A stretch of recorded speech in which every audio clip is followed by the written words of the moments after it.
Hi, I'm Lou, and in this video we're going to take a deeper look at safe knife use at Forest School. I'm going to be using my 12-point system for safe tool use, which uses the acronym Academic Suck, and I've got an introductory video about this already, so if you haven't already seen that, I recommend you pause this video right now and click in the description below to watch that first, because it gives you a background in it. I also want to mention that Forest School is a play-based, learner-led experience. So in Forest School, it's very unlikely that you're going to have all of the learners all using a knife all at the same time to make all the same thing. So we need systems that are flexible enough to be able to use with different groups in different ways for different purposes. And that's what my system tries to do. So before we get into the main stuff, I want to just mention the legalities of using knives out in the woods. So here in the UK, we have knife law that means it is illegal to carry a knife without good reason to in a public place. So one of the good reasons for being able to carry a knife is for work purposes. So at Forest School, if you're in a public woodland, you might want to think about how you prove that you're here for work purposes and therefore justified to carry a knife. It is also just worth knowing that there is an exception to this law, which means that folding knives with less than 3-inch blades that do not lock in place are exempt from that law. However, I personally only use fixed blade knives. I don't use folding knives, so that I can't use that exception. It's also worth thinking about being prepared when you're using tools, and particularly knives, out at Forest School. So do remember, as qualified Forest School leaders, you'll have a handbook that covers policies and procedures, and one of those policies and procedures will be around tool use. You could use the content of this video to help inform those policies and procedures for the knife part of that. You'll also have risk assessments in place. Also, Forest School leaders will have outdoor first aid training, so they kind of understand what to do when you're out here if somebody does get hurt, and also be carrying appropriate first aid equipment as well as a means of communication, and have emergency plans in place. So do think about these things before you need them, but hopefully you'll never need them. So we're going to dive into using my 12-point system of Academic Suck. Now, just a reminder, I'm giving you this information as a practitioner, a very comprehensive look at using knives. I'm not suggesting that this is all the information that you would share with the learners when you're using knives with them, because it would be quite frankly too overwhelming. So when thinking about what to tell the learners, it's about what is the minimum amount of information they need to keep safe and do the job that needs doing. And then as they gain more experience with the tools, maybe you drip feed more information to them to develop their skills and competencies and techniques.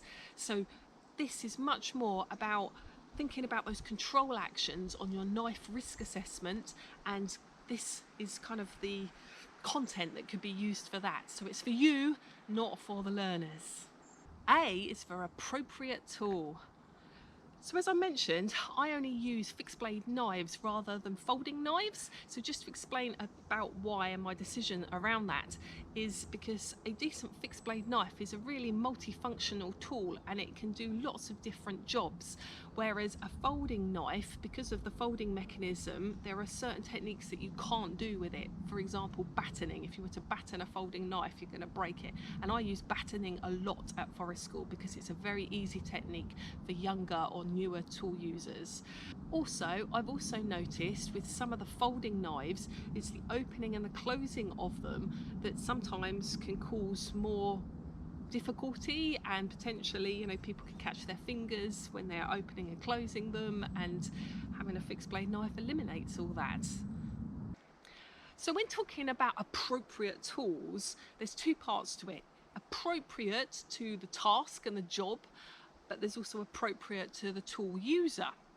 So thinking about the job that a decent fixed blade knife can be used for, it's very multifunctional. As I said, you can peel the bark off carefully with it, you can do more intricate carving with it, you can split small diameter wood with it, you can score the bark and make patterns with it.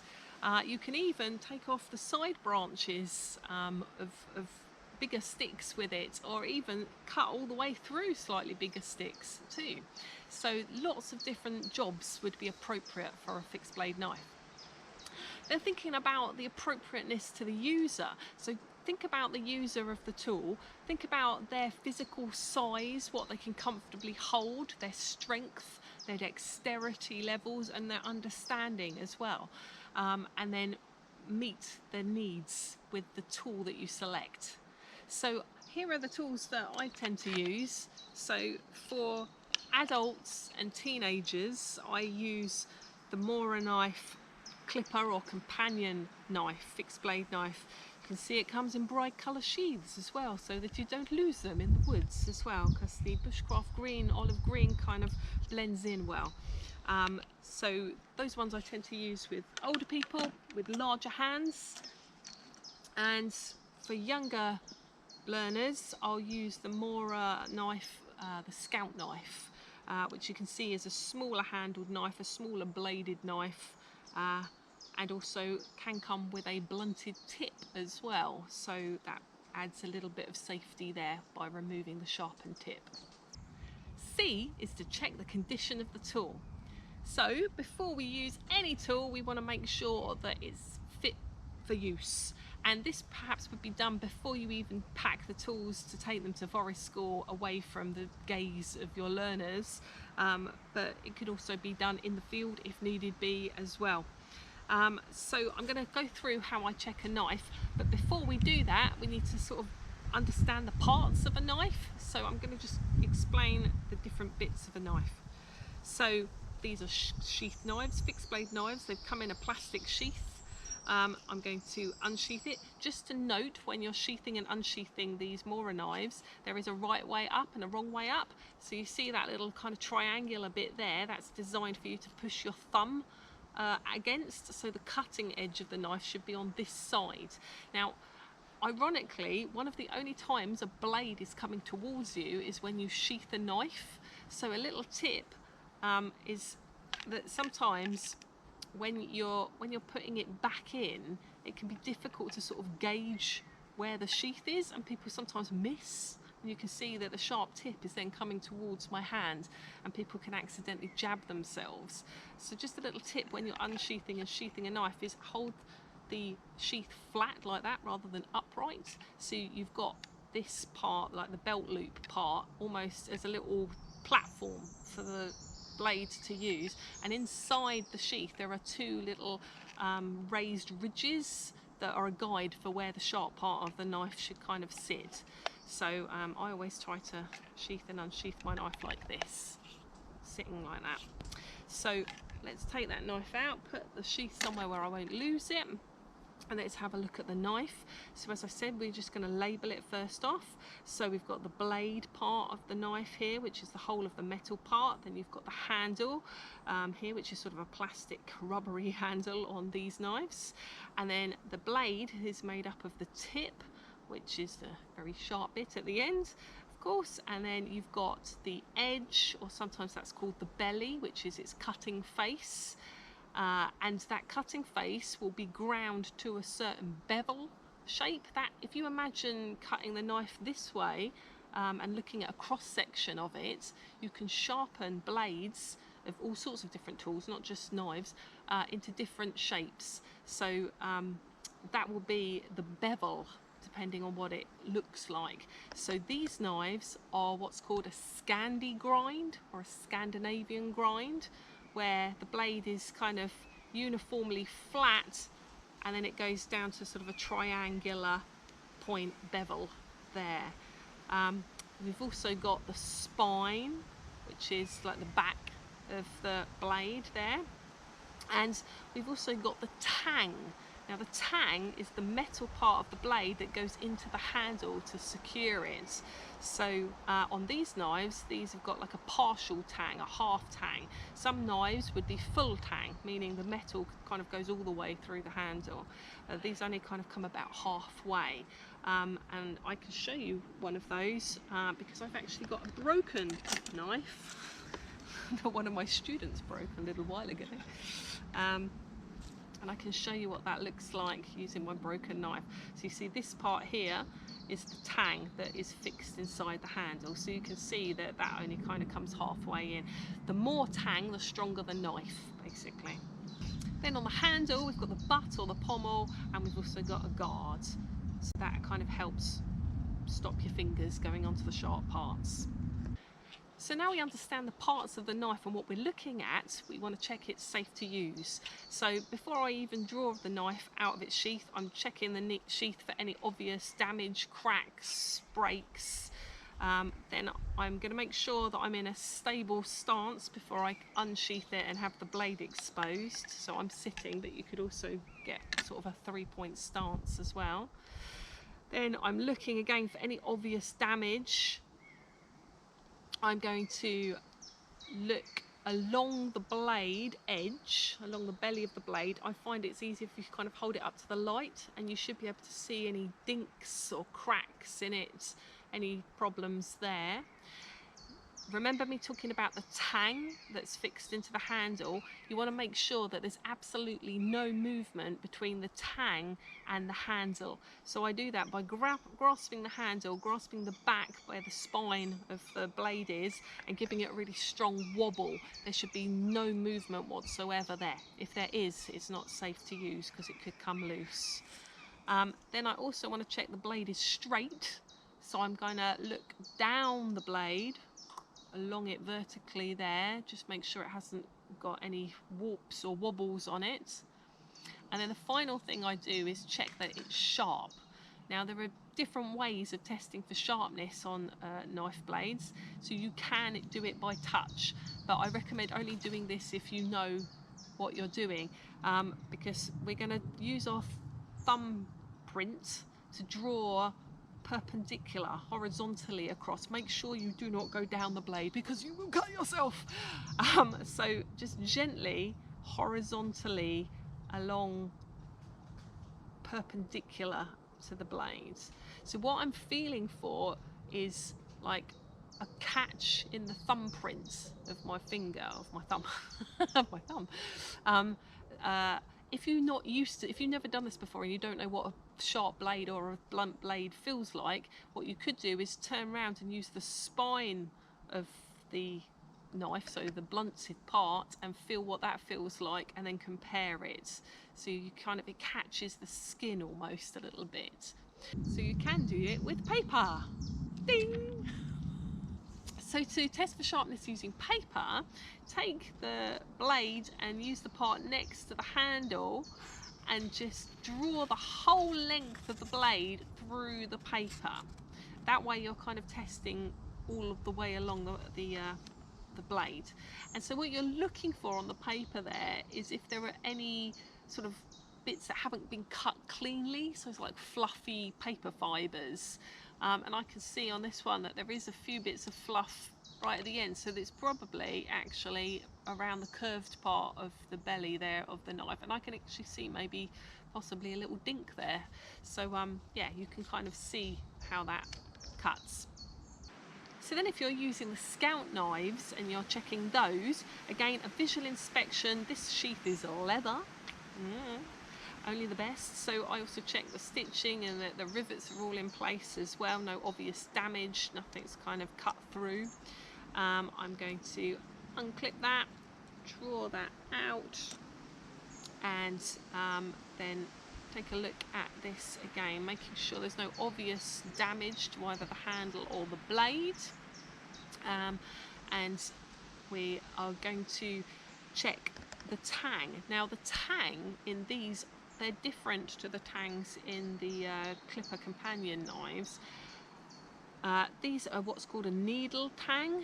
So the metal part from the blade tapers into like a a needle or a nail. Sometimes it's called a nail tang, and you can see that the very tip of it kind of comes out the bottom of the wooden handle. And so it's fixed by this collar into the wooden handle, this metal part here behind the hand guard. So I want to make sure that that collar, there's no movement in that collar, and also again in the same way we did with that one, that there's no movement between the tang and the handle. Sometimes these hand guards get a little bit wobbly, but those bits are okay if they go wobbly because they're not structurally keeping the knife together, they're just threaded onto the knife. So once you've checked your tools, you know you can pack them ready to take them to forest school, or if you are checking them actually on site, have a mechanism to demonstrate that a tool is not safe to use. So for example, I carry electrical tape and I bind up the tool, the knife, to say to my helpers, don't use that knife. So have some sort of system to distinguish between fit for use and needs some maintenance. A is for area. So you want to make sure that you've got a safe working area to be using your knives in. So you can think of this as a more detailed risk assessment on a particular tiny bit of land in your site. So the important things are ideally quite level ground, so you're not going to slip and slide. Remove any trip hazards that might get in the way, trip you up. Check overhead, there's nothing that's going to fall on you, and it's not too sort of branchy so that you know things get tangled up. You also want to consider weather conditions. In very high rain, it might make everything too slippery to be using knives, so you might want to rig some sort of shelter if you're going to be using knives in the rain. You also might want to think about cold temperatures. Particularly knives require quite a lot of dexterity, and if your hands are getting very cold, then you start losing dexterity. So if it's very cold, you might not want to be using knives, particularly as you have to remove your gloves when you're using them. And also here in the winter time, it can get dark quite early as well, so consider light levels as well. Make sure you can see when you're using a knife. So you might already have a distinct area in your forest school site that is your tool zone. Some areas are big enough to have that, or you might just create like a temporary area by marking with ribbons or hazard tapes or roping an area off, so that you have some sort of visual marker that you're using a knife in this area, so that other children know if they're doing other activities not to kind of come running through where there might be people using knives. D is for distances. So when we're using knives, we want to make sure that we've got safe working distances between us, which for a knife is the length of your arm plus the length of the knife. Sometimes this is rather graphically referred to as a blood bubble. So before we start using the knives, with the sheath still on the knife, we want to kind of move our arm around in the space, all around, to just check that there's nobody in our area, particularly if you've got more than one knife user at a time, making sure that you've got adequate space around you to work. When you're supervising knife work, just a little tip, you notice I'm right-handed, so my blood bubble to the right of me goes on a much more distant than to the left of me, because my right arm can't physically get over there. So if I'm supervising a right-handed knife user, I want to stand just here to the left side of the person, because it's less likely that they're going to accidentally get me with the knife if I'm over here. I'm outside of their working distance, outside of their blood bubble. Of course, vice versa for left-handed people. E is for ergonomics, which is a bit of a long-winded way of saying stances, how we position our body. So when we're using any tool, we want to make sure that our body position is safe, stable and comfortable. And there might be different ways of doing that. So safe, making sure that we're working on the outside of our body. So we want to make sure that no part of our body is in the path of the knife blade. So if I was to slip, it's always going away from me, it's always on the outside of my body. Particularly areas to be mindful of are the inner thigh area. You've got your femoral artery running up that, so you don't want to be working inside the sort of the V of your legs. And there are sort of other areas, of course, necks and things, and wrists and hands. You want to be avoiding jabbing those if possible. So stable. So you want to make sure that you've got 3 points of contact where possible. So it could be this. This is often called a 3-point stance. So I've got my non-dominant side knee up. I've got my dominant knee side down and my foot down as well. So the idea being that I'm free with this dominant arm to use the knife, but I can use this leg to kind of help brace things. So I've got 3 points of contact. That could be an option. You could also sit on a stump like this. I've got 1, 2 feet and a bottom contacting with something, so that's 3 points of contact. And with this I can be working on the outside of my body. So as I said, I'm right-handed, so I'd be working on my right hand side. Left-hand people would be working on that side. There is another position that people use when seated, which I tend to use with more advanced tool users, or at least people who understand the concept a bit, which is, as I said, you want to avoid this V part of your legs, but you could stick your elbows on your knees and lean right forward and be working here so that you're in front of your body here, which for like small whittling craft projects, when you're kind of chilling out, sitting around talking, you know, can be quite a comfortable position, which is why people do it. But the thing to watch with this is sometimes people start sitting up and they straighten their back, and then all of a sudden they're working on their lap and coming into that sort of danger zone. So do kind of watch out for that. So another way of working would be to use a sturdy block as almost like a table to cut down onto. And then you can use your 3-point stance again, but you're using this as something solid to cut down onto. So you've got your 3 points of contact still there, and the blade, if it slips, it's going into that table rather than coming to your legs. So the thing also about thinking about adapting for your learners. So for example, if you're working with wheelchair users that might not have much mobility, creating some sort of sturdy wooden table that could sit over their wheelchair, for example, might be a safe and stable and comfortable position for them to get to. So the important thing is to think about the needs of your learners and those 3 features of a body position, and adapt to find out what works for you and for them. The third factor to consider in appropriate stances is comfort, and this is particularly important if the project you're working on is going to take a bit longer, or if the knife user has got particular physical needs. And so, you know, if we're in an uncomfortable position, then we're more likely to fidget, we're more likely to move our position and potentially get into an unsafe position. And also, if we're not comfortable, it could put strain on our back or our knees or other body parts unnecessarily.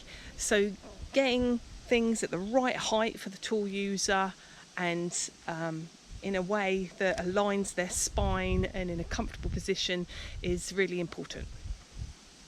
M is for material. So in terms of knife use, that means what sort of wood are you going to use? So as a basic principle, living green wood, freshly harvested, is easier to work with a knife than dry seasoned wood that is dense and not fun at all to use. So on the most basic level, make sure you've got some freshly harvested wood. You could also start learning about the properties of different species of wood, because different woods have different densities. Some are easier to split than others, some are more flexible than others, some have tighter grains than others. They've also got different colours to them, different kind of finishes to them when you're working with them. Now, the best way to learn about that is to actually use different species yourself.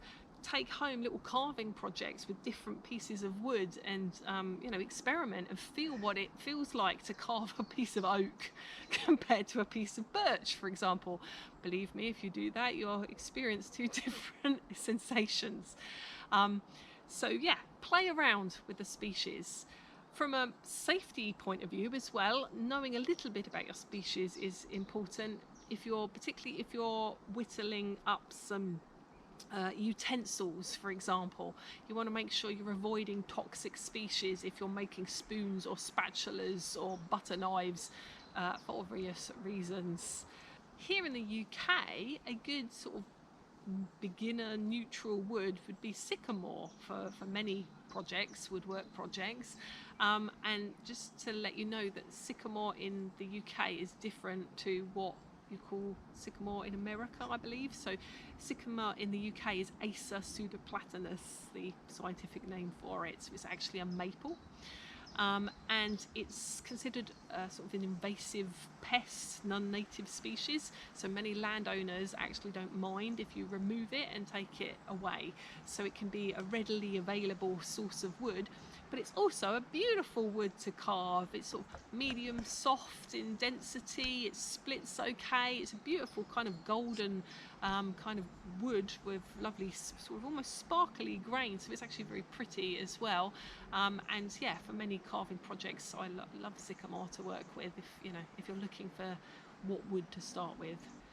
So a final thought about material is, if you do start to understand the different species and the properties of their wood, is you can tailor the material to the learner, so you're effectively being able to make the task easier or more challenging depending on the wood that you pick for the learners or that they pick. So you're able to work in progression in tool use through material choice. I is for instruction. So what information are you going to give the tool user? What are you going to tell them to do? What techniques are you going to share with them? So often at forest school we might use a knife like this. Certainly the first time we use a knife, might be peeling bark for a toasting stick or something like this.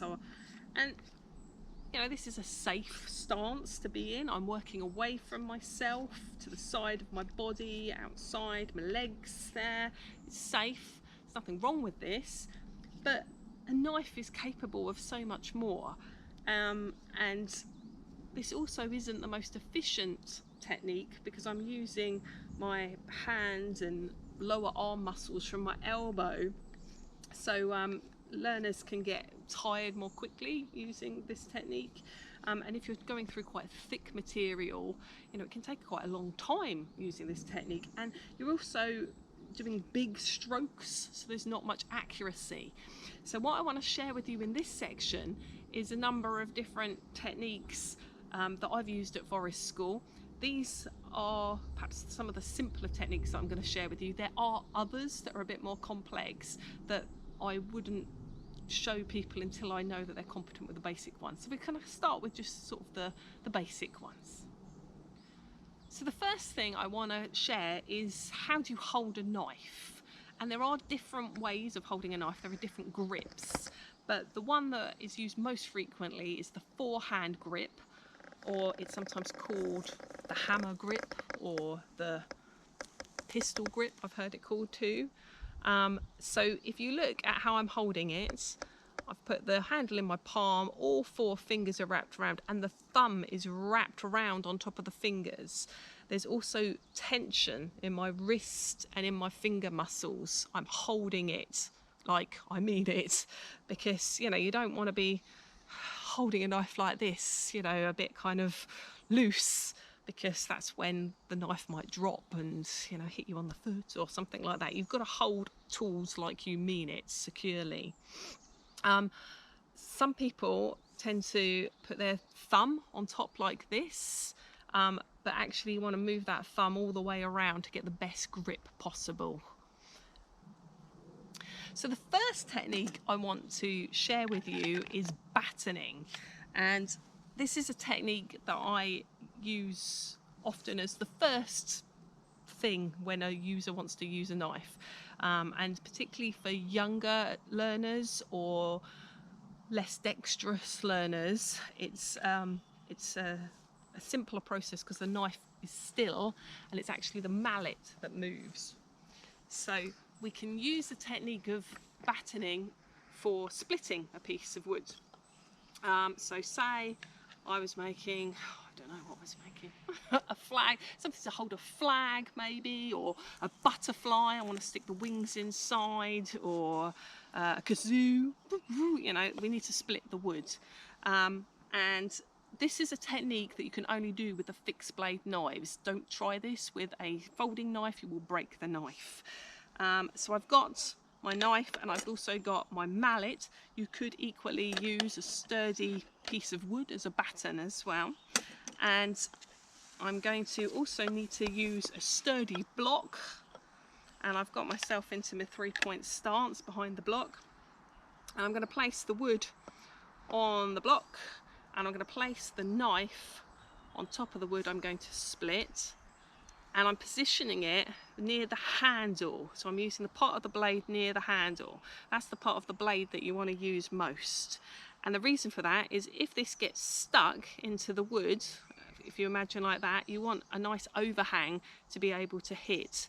If it was over here, it's much more fiddlier to sort of hit it near the handle, because when we strike the knife, we want to make sure we're only striking the blade, the spine of the blade, the metal part. We don't want to be hitting the plastic handle because it will break. So this is also something that could be done two-personed as well, where I might be the adult holding the knife and I might have a child using the mallet as well. So it's a technique that can be used two-person, which again, if it's the first time a child's used a knife, it can be quite a nice gentle beginner. So when we're ready, make sure no hand or anything is under the path of the blade. I'm just going to gently tap the back of the knife, the spine of the knife, and you can see now it's fully embedded, but I've got a nice overhang here that I can tap the end of the spine of the knife all the way through. And you can see, because this is quite a thin piece of wood, I don't need to use that much force. And you can see, you can just tap it down all the way and it will split the wood.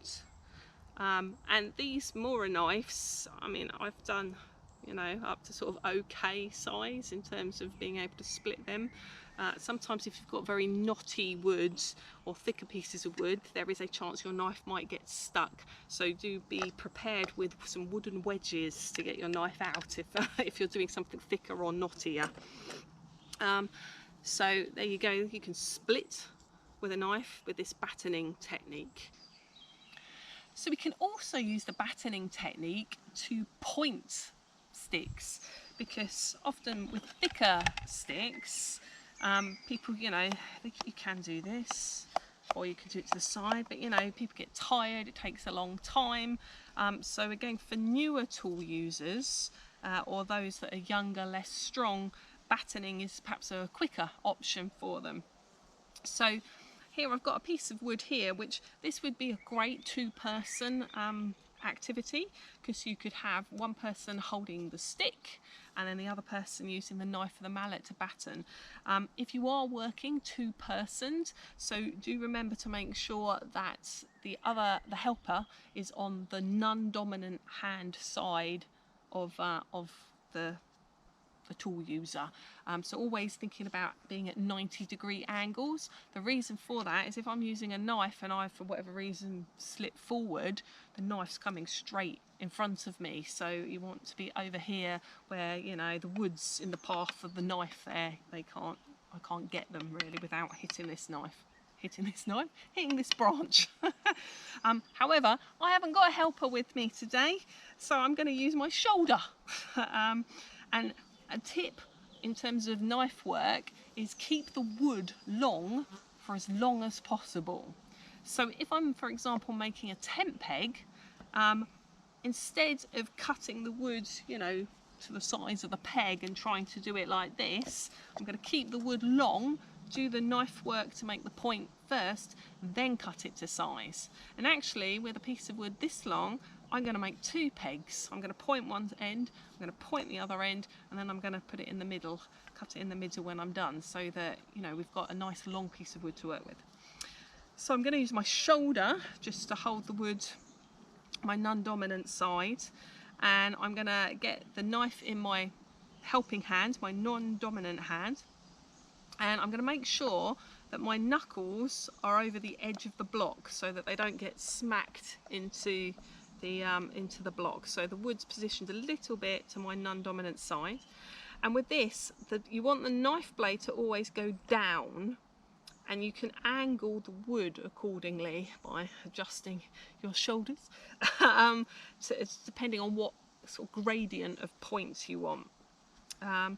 So I'm going to position the wood again to the part of the blade nearest the handle, and I'm going to use the mallet to tap, tap, tap, tap through like so. And then I can rotate the woods. Tap, tap, tap, tap, tap, tap, tap. Rotate the wood. Tap, tap, tap, tap, tap, tap, tap, tap, tap, tap, tap, tap, tap. And rotate the wood. So you can see very quickly you're getting to a usable point on a. You can always tidy it up a bit if you want to, but you can see that that would go into the ground all right, wouldn't it? You know, it's a usable point very quickly, much faster than if you were doing that kind of sideways from your elbow technique. So yeah, batoning, really useful technique for newer tool users. Whilst we're making points, I want to show you another technique. So do you remember me saying that doing this from the elbow, you've got the sort of smaller muscles that will tire more quickly? There is a technique called like the shoulder push, where you're using these bigger muscles from your shoulder and your upper back. And so that's more efficient. So to do this, I'm now going to turn my body so that I'm sideways onto the block and it's on my dominant side. I'm going to grip the knife still in the normal forehand grip, but what I'm going to do with my arm is I'm going to lock out my elbow and my wrist. So there's tension in the whole of my arm. I'm going to lock it, keep it straight, because what I'm going to be doing is I'm going to be moving from the shoulder. So I'm using these big muscles and even some of your body weight, you're kind of leaning on it. So the position on the block I want is the wood is towards the back of the block, again, because I don't want to wrap my knuckles on it so that the handle's going to go over and the blade's going to hit the block. So part of this technique that is about finding a block the right height for you as well, so that it kind of sits where you want it. This block is actually a little bit high for me today, but I will do the best I can because we've only got this block. So I'm going to keep the knife point facing down, and I'm going to just lean down onto it, and you can see that I'm getting through the wood, sort of getting through thicker pieces of wood more quickly with that technique. It's kind of, I'm able to get more force. So again, a very quick way of making a point compared to that other technique, more efficient. So you can see that I've got points both ends on my stick here, and I can turn this into a peg, but I noticed there's a few kind of knots and things that are sticking out that might get in the way of my peg. So I want to kind of smooth those off so that it's going to be done in the most sort of smooth way for going into the ground. And so I'm going to use another technique called the thumb push, or the pivot cuts kind of technique. So with this, it's actually a two-handed technique. My dominant hand is holding the knife in the normal way, the forehand grip, The other hand is holding the wood, but I'm going to be holding the wood with my fingers, and my thumb is sort of sticking out a bit because the thumb is going to join with the back of the knife. Now you can put your thumb either on the spine of the blade, or I find it a little bit more comfy just to be on the back of the handle. And what we're going to do is we're going to use both hands here just to push. And it's a very, can you see, it's a very small cut. It's like tiny, like almost wrist rotation. Like you can do this to pivot, or it could just be a push. So it could be a thumb push, or it could be a pivot cut. And you can see I'm only taking slithers of wood off at a time, but I'm getting more power behind it because I'm using both hands. So when the grain is a bit kind of tangled up in the knots and it's really tough, I'm able to get more power behind it. And it's, you know, it's more controlled as well. My arm's not doing this and the knife's traveling a long distance. I'm putting power in, but it's only a small cut. You'll also notice when I'm doing the knots on this branch, I'm starting at what would be the bottom of the tree and working up. You can see this end's fatter than this end. So when you're taking knots off of a branch, always go up the tree. The reason for that is, if you imagine this being the side branches of the tree, the fibres here sort of continue from the side branch down into the main stem. So if I was going to come from this direction, as I get into the fibres, it would start splitting into the main stem. So that's why I want to come from behind that, and that would avoid that kind of splitting down where you don't want it to go. So we'll just get into that bit, make it nice and smooth.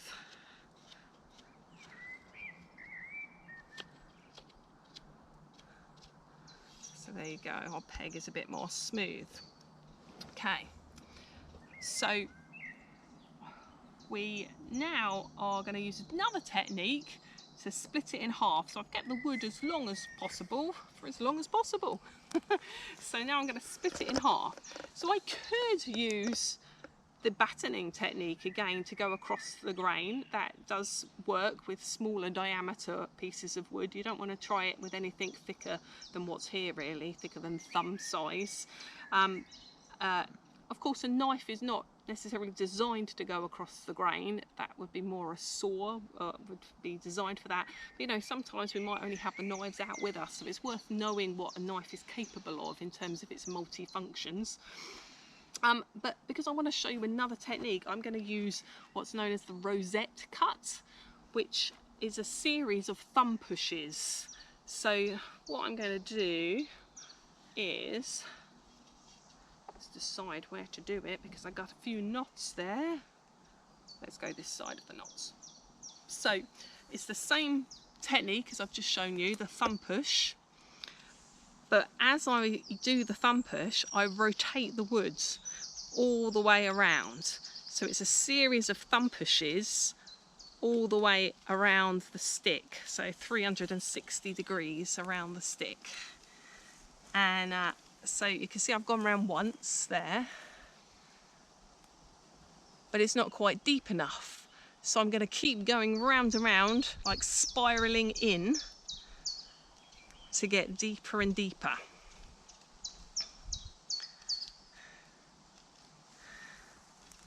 And so with thicker pieces, you would probably need to keep spiraling even deeper. So every time it's like taking a little bite out of the wood. I also think, you know, it reminds me of like beavers, how they cut down trees. You know, they're nom nom nom nom nom nom nom nom nom all the way around the tree, taking little bites. It's the same sort of principle, this Rosette Cut. Okay, and then when you think you're deep enough, you could just take the stick out and just use your knee just to break through the final pieces, and then you can see why it's a Rosette Cut in terms of the pattern that it makes. So yeah, so it's also, you know, useful to know that the knife, you can actually cross cut with a knife using the Rosette Cut, or batoning if it's a thinner stick. So, okay, we've got two pointy sticks, but they're not completely like pegs yet. So we need to tidy the ends up a little bit. So we need to chamfer the ends. So chamfering is putting on a slight angle. In fact, this one is almost chamfered for us. It's like taking off the right angles at an edge. And the reason why you particularly might want to do that on pegs is it stops it being more likely that the peg will split when you strike it with the mallet.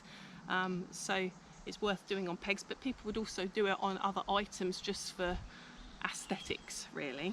So in terms of chamfering, we could just use the block as a table to cut down onto. So I'm just going to tidy up those fibres first that are sticking out on this peg.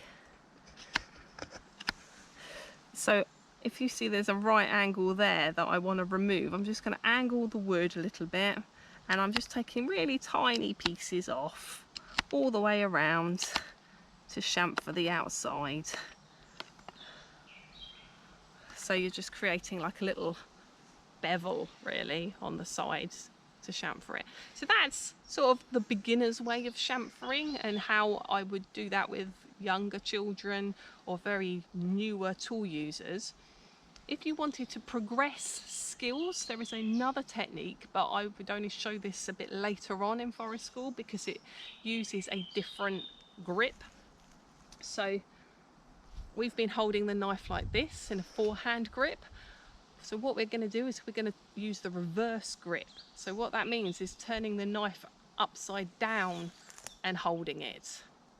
So of course in this grip the blade is facing us, which is why I'm saying it's a much more sort of advanced grip for knife users.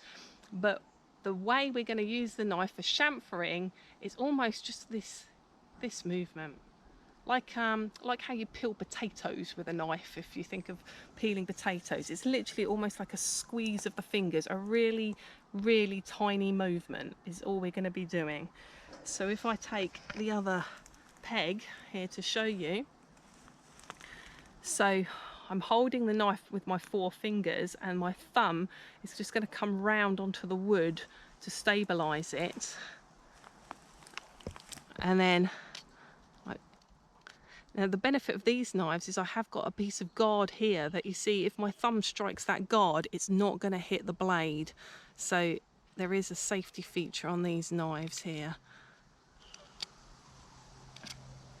So you can see, it's a tiny, tiny squeeze of the knife just to take off any right angles. Although to be fair, I do also need to do a bit of tidying up at the top here where the fibres are all a bit broken. So we can do that too.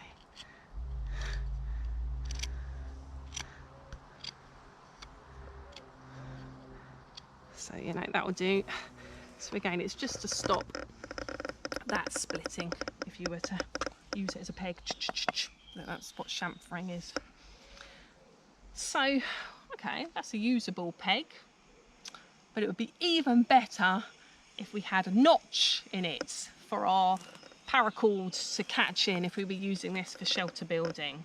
So to do that, we're going to use a combination of techniques we've already used. We're going to do a little bit of batoning, and we're going to use the thumb push, but we're going to do it to make a notch. So we're going to use the batoning technique to do a stop cut. So again, stop cuts are a useful technique to share in tool work.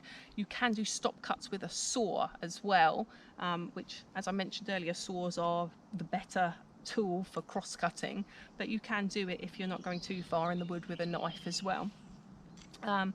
So a stop cut is where you're going to only go part way through the wood fibres. The idea being that it creates a break in those wood fibres that you can then cut up to along the grain so that it stops it splitting all the way along. So in terms of using a stop cut to make a notch, what we're going to do is I'm going to position my knife where I want the stop cut. Now the stop cut for the notch is going to be the top of the notch. I'm going to show you two different ways of making notches. This is the simplest way. This is sort of the beginner's notch, if you like. So I'm just going to do a straight stop cut, sort of 90 degrees to the grain of the wood. I'm going to go in between, no more than halfway in. It's probably around more of a third of the thickness of the wood that you're using would be adequate. Okay, so you can see there that my knife is about a third of the way into the woods there. Okay, so I've broken all those top fibers, but the ones underneath are still fully intact. So now I'm going to use the thumb push technique to take away the wood below that stop cut, and that stop cut's going to stop it going all the way out to the top of the peg. So remember, the thumb push is normal forehand grip, the thumb of the other hand helping to push. So I'm just going to remove the fibers coming up to that, and you can see that there's a nice clean stop cut there so that it doesn't split all the way up. Now if I was to go too deep, say below where the stop cut is,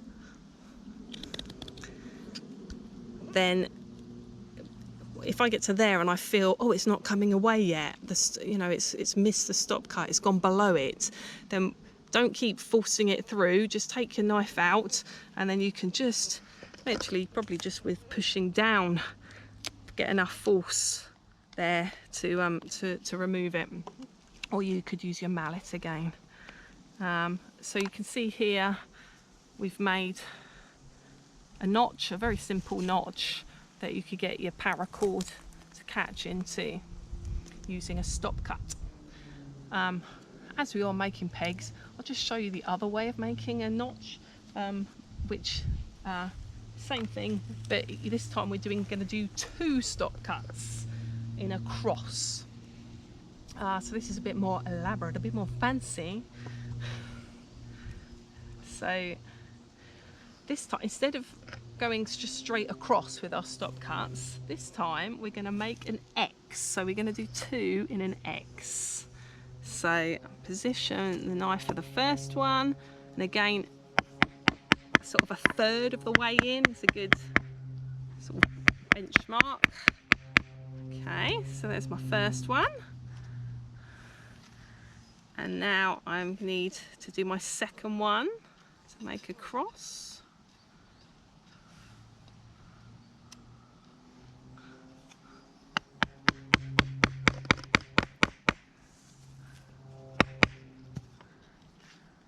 Okay, not the most evenest of crosses there, but you can see I've got a cross.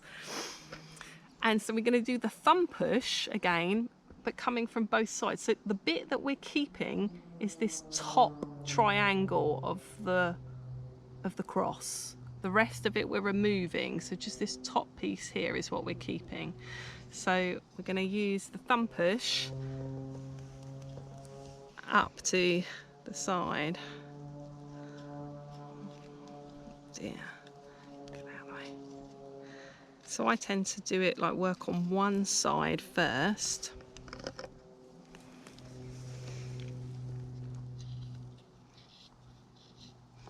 And then work on the other side up to the next one.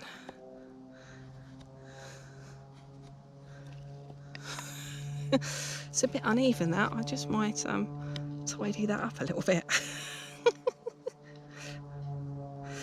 Not that I have OCD or anything in terms of my evenness of stop cuts.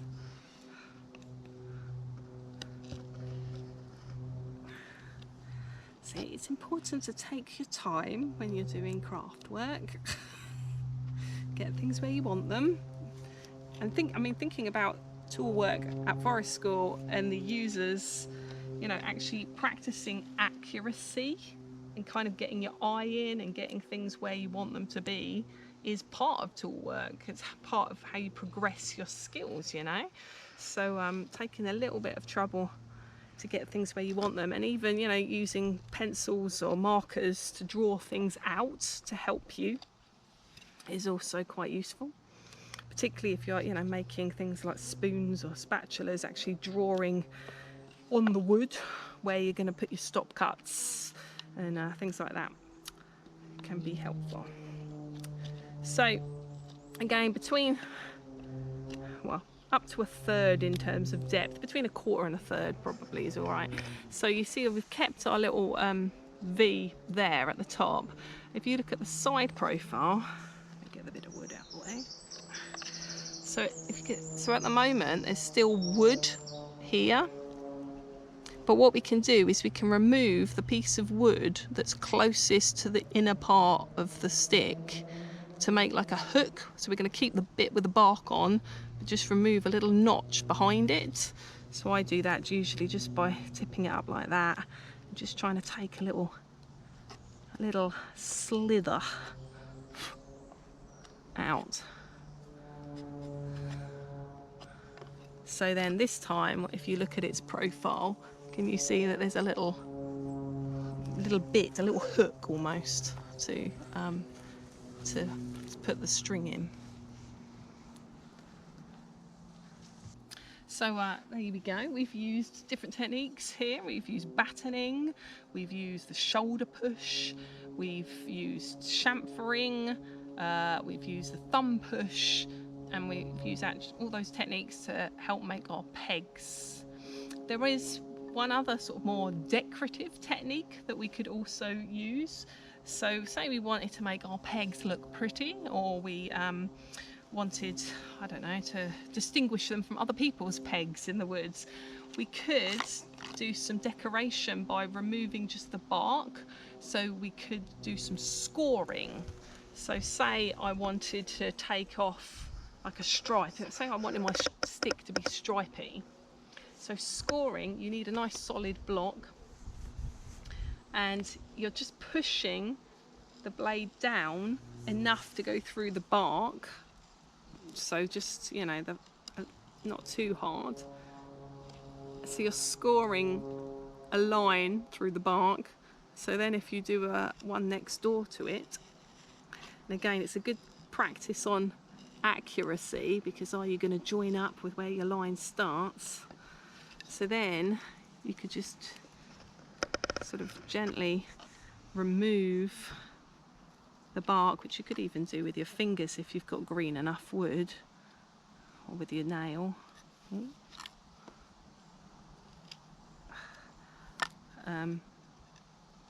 So you can score patterns in it as well to make it look pretty if you want to as well. So there's one last technique I want to share with you, which some people find useful, and particularly if people are getting tired with that sort of arm movement. There is a way of using your knee to brace things more securely. So in this, I'm going to pick the knife up with my dominant hand as normal, using the forehand grip, and I'm going to be in my 3-point stance, and my non-dominant leg is up, and I'm going to use that to kind of brace my hand with the knife in. So you can see here that the knife is on the outside of the body still, so the sharp bit is still on the outside of the body, and the knife is actually going to remain still, maybe apart from maybe just changing the angle a little bit, but the knife just stays still, locked to the knee. And with this technique, you draw the wood back. So this technique is quite good if you are trying to just kind of get a little shavings off of something. So say you're peeling the bark again for your toasting stick, or maybe doing something like making feather sticks for the fire, things where you want to kind of shave things down. But you can see that the knife is pretty much static, and it's the wood that's moving. So again, if people are getting tired, or you're worried about knives being waved around too much, this can be an alternative to that. You can see you can also get quite a lot of power as well behind that when you can pull things. So you could also point things like pegs or things. You can get quite a lot of power as you're pulling that wood back. So that's just another technique to share with you as an alternative. So that's it for the knife techniques that I want to share. But there are some other instructions I want to just quickly share, and it's to do with safety. So before I teach people how to use knives, I want to make sure they know what to do in an emergency. So there's a couple of things that I will share with them. The first is what to do if you cut yourself. So if anyone's done first aid training, what do you do if you cut yourself? You apply pressure and you raise it above the heart. And then you also, in a forest school context, seek help. You're like, you know, you might want to say cut, cut, or something like that. Or you might actually physically call the person's name that's with you. So yeah, we might play games at forest school around this to sort of get that behaviour in the children before we use the knives. So we might go, oh, you've cut your little finger, and see what they do. They've got to grab it, apply pressure, raise it above the heart, cut, cut, you know, and that's sort of the emergency procedure for that. This then brings to mind, well, say more than one child is using a knife and that happens, somebody cuts themselves, what do you do with the other children? You know, because you need to go and give them first aid, but there might be still a couple of other knives out. So then you might also want a signal that is like tools down. So for example, if we're using a knife, I know we're doing some carving or whatever, and somebody shouts tools down, what that means is I've got to resheath the knife, put it on top of a block and stand up, sort of ready to await further instructions. And again, that's something we might practice certainly in the beginnings of using tools, so that if there was an emergency, we can very quickly get the sharp things safely away and get the children, you know, to be able to move to wherever they need to move to. So yeah, safety instructions are important too. C is for carrying and storage. So there are a few different types of storage that we need to think about as forest school leaders. Firstly, the permanent storage, where your tools get kept, including your knives, back at base. You need to be able to control the access. It needs to be weatherproof, a lockable shed, cupboards, garage even, where it's secure and you know who can come in and out. Then you've got to think also about transporting your knives, and I would suggest if you're transporting them in a vehicle that you make sure they're put in the boot in some sort of sturdy, robust container, such as an ammo tin or a purpose-built tool bag or box. And well, the reason for that is, again, like, you know, you don't want to be pulled over by the police and have a, you know, a bag of knives just sitting on the passenger seat as well. So thinking also about the legalities of transporting knives and how you would do that appropriate for a work situation. So as I said, my knives are in an ammo tin, which I like because it's fit for purpose. It's waterproof because it's designed to carry ammunition. It's also very noisy, so you can hear somebody goes in and out of it. So some people choose to lock their knife boxes when they're at their forest school site. I personally don't do that because I feel that it might send a message of I don't trust you to the learners I work with. But if that's what you do, that's of course your decision to make. But I do like to know who's accessing it and when they're accessing it. So having some sort of system in place. So with younger children, I usually would have a different system where maybe the adults actually have a knife on them, like I've used like bum bags and stuff to keep tools actually on the adults, so the adults always know where the knives are. They're not in a separate box like this, and the child knows to go and find an adult and ask them if they want to use it, and then they'll kind of set up a tool area. With more experienced or older tool users, it might be you can go and get a knife out if you kind of check in with an adult first, or sometimes if the learners have got very competent, they might have independent choice over that, but we'll have some sort of system of logging out the knives and counting them back in, which I've used in the past, a blackboard, just to write up who's got what knife. You want to either kind of maybe number your knives or even name your knives so you know who's got what knife. That also comes in handy for maintenance logging as well. So when it comes to carrying and transporting the knives on site, so I'm going to always make sure that my toolbox is shut, apart from when people go and get the knives. So pop that to one side. As these are sheath knives, they're fixed blade knives, I will always keep the sheath on it apart from when I'm about to use it. So say I had to walk over there, I'm going to kind of just hold it down to my side and just walk along with it. Even though they are sheath knives, at forest school I would never wear them on the belt. Even though they have got a belt loop and are designed to attach to a belt, I would not do that at forest school because I want to make sure I know where the knives are, and because children might use the knives and then they might be doing something else, you know, I want to know where the knives where they are at all times. So if I am using a knife and then I temporarily want to put it down, I'll kind of just pop it on top of a block like so with its sheath on, and then it's off the ground, it's not going to get trodden on or lost in the leaf litter. Another system I use to kind of store the knives safely is putting a belt or a piece of webbing around the stump that we might be using for knife work. So I've got one here, and then you can then use the belt loop on the sheath to attach to that on the stump itself. And I like this method because then if you are using the stump to sit on, I put it on my dominant side, my right hand side. So you remember me earlier saying that sometimes people accidentally jab themselves when they're sheathing or unsheathing a knife.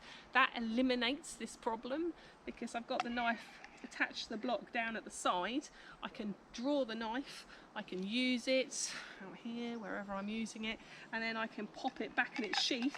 My spare hand is nowhere near the sheath, so it's never going to get jabbed. Equally, if I was using the block as a table here, I can still use the same setup. It's here ready. I can be carving away, doing whatever I'm doing, and pop it back in there. Everyone knows that the knife is safe off the ground and you know where it is at all times, but you eliminate the danger of accidentally jabbing yourself when you're sheathing it. S is for safe clothing. So this is about making sure that we are prepared to use a knife safely. So making sure that we haven't got anything that might dangle into the job. So making sure that we haven't got any necklaces or jewellery that might get in the way, or scarves, we take off our scarves. If we've got long hair, we tie it back so it's not going to hang in the way of the job. Or sometimes you see people with like hair, it's tickling them and they do that, but they've got a knife in their hand, you know, something along the lines of you know, if you're carving away and then you do that to get the hair out your face. Of course we don't want that as a distraction with a sharp knife towards our face. Also, if you're wearing gloves, say it's winter time, it's cold, we don't want a glove on our dominant hand. We always want skin to handle when we're using a knife to get the best grip we can. You can leave a glove on your helping hand, the hand that's holding the wood, if you so want to. I personally don't use any personal protective equipment or PPE when using knives, and that's including work gloves. The reason for that is because I prefer to try and set up the job in a way that would minimise the risk of injury, whereas PPE should be the last decision you make in your risk assessment, and it doesn't stop you from hitting your hand with a knife. It just hopefully reduces the consequence of that if it was to happen. And in my experience, sometimes items of PPE like badly fitted work gloves, for example, that are too big for the children, can prove more of a distraction, and can perhaps sometimes do they present more challenges than relieve them, if you know what I mean. So I personally don't use gloves when I'm holding the wood in knife work. S is for supervision. So this is about considering what's an appropriate ratio of supervision when using knives. I personally will only introduce knife on a one-to-one basis initially, maybe 1 to 2 learners if they're older or got a bit of experience. But that ratio decision doesn't stay there. So as the children or the teenagers or even the adults gain more experience with the tool and they're more competent and their understanding grows, then I will shift my decision in terms of ratios, because somebody who's used a knife for 6 months is going to be much lower risk than somebody who's using a knife for the very first time. So think of risk assessment as a dynamic process and making those judgments based on the learners that you're working with. U is for user. So far in this video, I've been demonstrating a lot of stuff to you. I've been demonstrating the safety, the techniques. It's all demonstration. It's not what I would call teaching. Now, this is what U for user means. It's the actual doing it part, because the best way to learn how to use a knife is to use a knife. Me showing you how to use a knife isn't teaching you how to use a knife.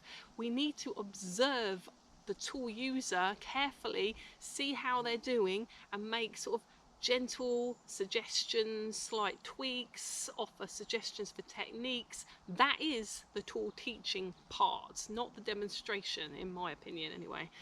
So we need to get the learners off the ground with the basic safety information, but then see how they get on. So I'm going to just show you a few things that I've noticed in knife users that are kind of common areas where people need help with, need some support. So the first one is often people might be cutting the wood and they struggle with the angle of the knife. So either they don't tilt the blade enough, so it's not actually cutting, or it's just scraping off the bark. Can you see my knife is almost flat to the bark? Or they cut in too deep and they're trying to cut in more fibres than their strength can handle. Not my strength though, not on this twig.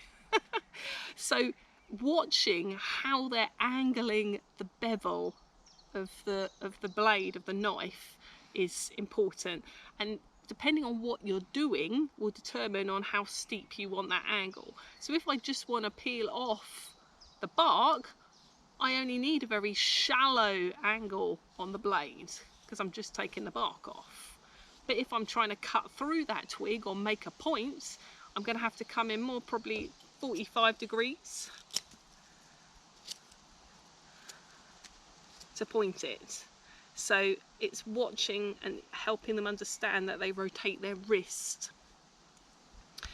The other some other common things I see, say I was back to making a peg, and I did mention this already, but people try to work with only very short pieces of wood, and you've got less to hold on to. Your spare hand's closer to the blade, but you also it's like the leverage effect. The longer a piece of wood, the more leverage you can get, the more force you can get in terms of holding against the action of the knife. And so people often are, trying to do this, and if they had a longer piece of wood, they'd be able to hold on to it better. Another thing, particularly with thicker pieces of wood, what I've noticed people doing is like using the tip of the knife. You see here I'm using the part of the blade nearer the curved part, the belly part. Okay, but it's not very effective. I'm only taking off little bits, and actually you want to be using the part of the blade closest to the handle here, because you can get much more force against it. If I use it here, there's like a bigger lever that I'm trying to counter the force of. If it's here, I've got more control and I can get more power behind it too. Another thing I see people often doing, and particularly again if they're getting tired, is they put their thumb on top of the blade like this. So they haven't got the grip right, which means that a knife could slip more easily. So you want to make sure that thumb is wrapped all the way around the fingers.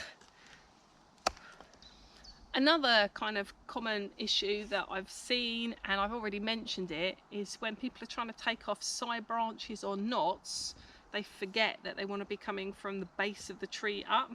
So that, you know, if I'm coming down from the top, you can see here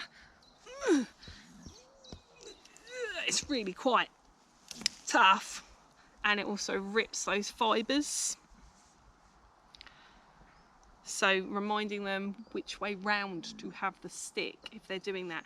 And actually also, again, if people are just trying to get through, that's only a small knot, just like this, remind them that you can use the thumb push as a technique as well, because your blade is under so much more control with that, rather than like the whole movement of from the elbow as well. So yeah, those are a few common challenges I've seen beginner knife users experience. So again, I just recommend just really carefully observe the learners, not just for safety. Of course, safety is very important, so make sure that's there. But you know, once they've got the safety elements, looking at their technique, how they're holding their knife, how the angle of the blade is in terms of what they're trying to achieve, and just gently correct them or offer tips as they go through. And that is what true tool teaching is all about. And lastly, C is for cleaning and maintenance. So we want to make sure that we look after our knives if we're using them lots at Forest School.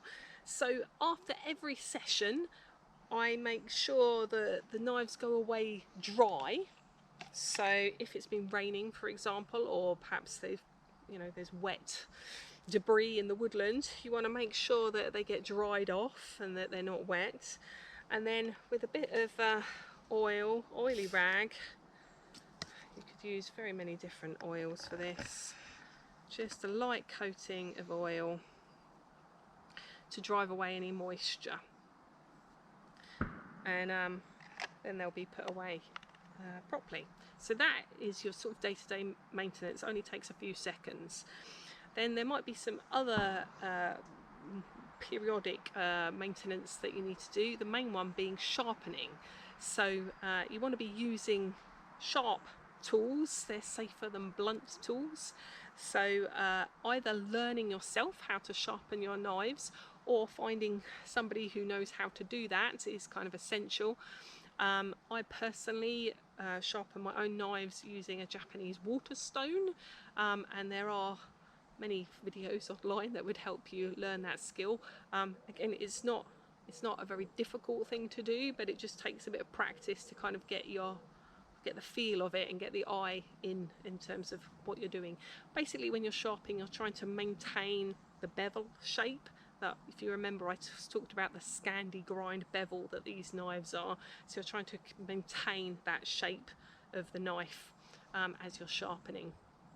The only other bit of maintenance really that I can think of from a Forest School perspective is if you've got knives with wooden handles, is sometimes the handles get quite rough, and particularly if they've been repeatedly got wet and dried, because the fibres of the wood swell and shrink and swell and shrink, and that can lead to sort of roughness. So if you want to try and avoid splinters and things like that, sanding that down, and also giving it a light coat of oil to drive away any moisture so that the wood of the handle doesn't start rotting if it's being used outdoors, is the maintenance for sort of wooden handled things. Oh, and just a tip as well, when you're If you're doing a lot of woodwork, and particularly using fresh sappy green wood, sometimes there can be quite stubborn stains on knives, and so you need something a little bit more abrasive rather than just an oily rag. So I use wire wool, and again maybe a little bit of oil, and you can coat, you can even spray a bit of oil onto the hand, onto the blade, and then just use the wire wool, and that gets rid of any, if you've got sticky sap or different sort of markings and even rust spots and things like that. If you've not dried your knives every time and you've got rusty things, a bit of wire wool would help. The other thing to think about in terms of maintaining your tools is make sure you keep some sort of written log, or a little book or something that tells you which tools have had what maintenance done. So if you remember, I mentioned about numbering your tools or even giving them names, so that you could say, knife 1 got sharpened on the 4th of June, and then you know which tools have been done and which haven't. And that's particularly important if you've got more than just you looking after the tools, so to be able to communicate that with other adults at Forest School. Do you have any tips about using knives at Forest School with learners? Do let me know in the comment section below. If you've enjoyed this video, do give us a thumbs up and consider subscribing to our channel so you can join us in the woods again next time. And thanks for watching.